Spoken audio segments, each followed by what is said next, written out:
It was the darkest, most wretched hour of the night when the dead came back to life and spread like monstrous locusts through the village of Pallaskenry.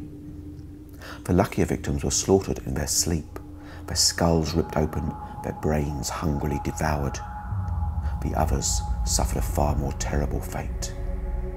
One of those, an 11-year-old boy called Brian Barry, watched sickly as his mother dug through the shredded remains of her husband's face to scoop out his brains. Mum had often joked about killing Brian's dad.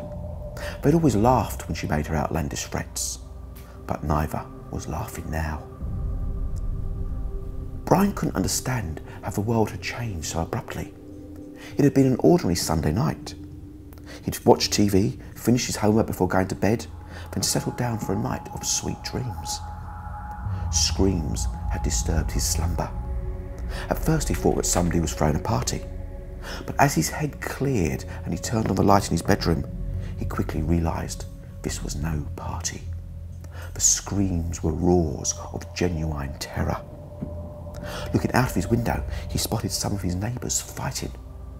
He watched, awestruck, as Mrs. Shanahan stabbed her son in the chest with a long, sharp knife. The son should have died instantly, as the knife had pierced his heart. But to Brian's astonishment, he yanked out the knife, then fell on his mother with a bloodthirsty howl.